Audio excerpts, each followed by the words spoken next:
Hello friends, welcome back to the online classroom. Today we are going to see audio power amplifier. So in this audio power amplifier we are using class A power amplifier.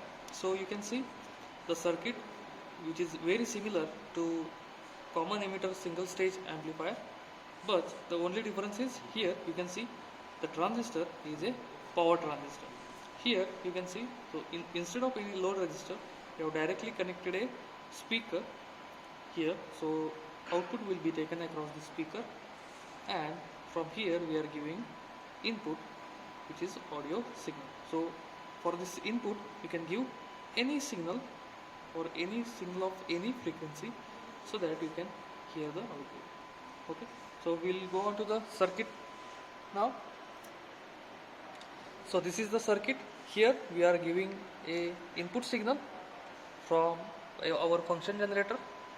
So it is of 1000 hertz and 100 millivolts is the input, and we are getting output from this side. So we are connecting two CRO probes here, and this is the link to connect a speaker to your output. So here is the speaker. So now we'll check here in this observation table. We'll give different voltages, and then we'll check what output we are getting.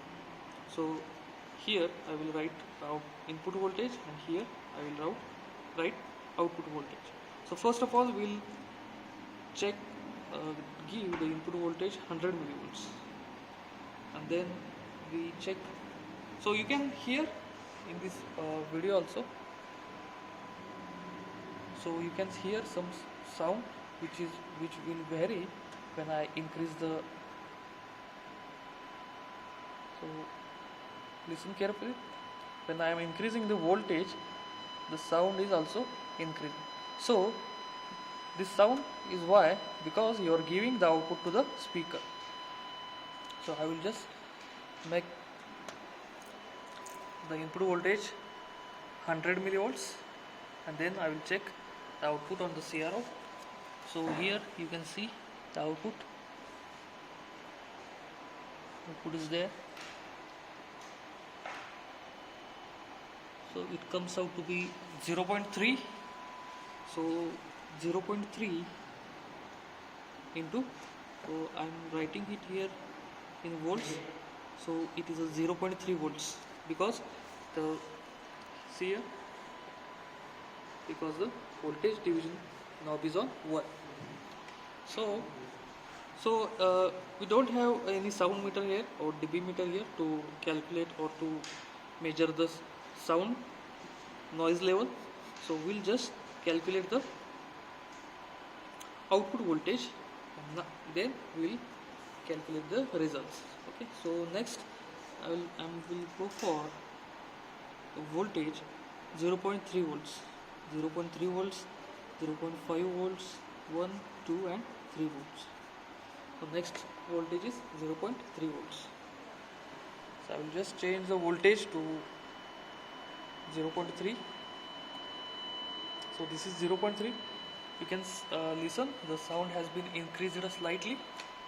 So we'll check the output voltage on CRO. So the output voltage, it comes out to be 0.5. So 0.5 into 1, that is 0.5. Now we'll increase the input voltage to 0.5 volts. So we'll increase our input voltage to 0.5 volts.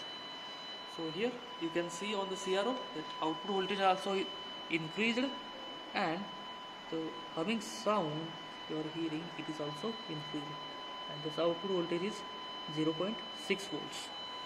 So I will write 0.6 volts here. Then I will increase the voltage to 1 volts. So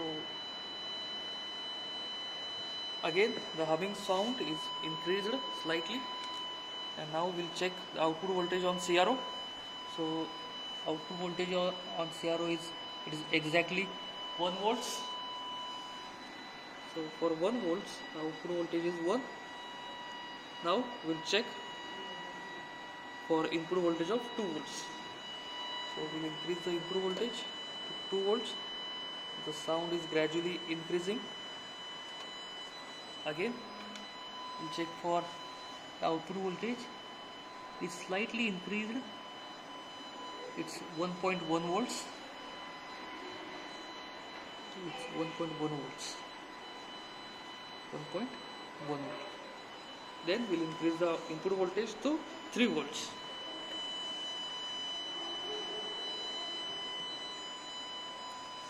Then we'll check on the CRO. The output voltage is 1.4 volts. So for 3 volts, the output voltage is 1.4 volts. So this column and this column, this is the sound meter column and this is noise level column in dB. So we don't have any dB meter. So we have to just write a output voltage here, and the result is very same. So sound level will calculate for the input 0.1 volts or 100 millivolts. So this is all for the audio power amplifier. So for audio power amplifier, so it is a class A amplifier. That is why you are using only one stage of amplifier, and it is amplifying the input sound level to level, and it is giving to the loudspeaker. So I hope all of you understand the audio power amplifier. Thank you for watching the video.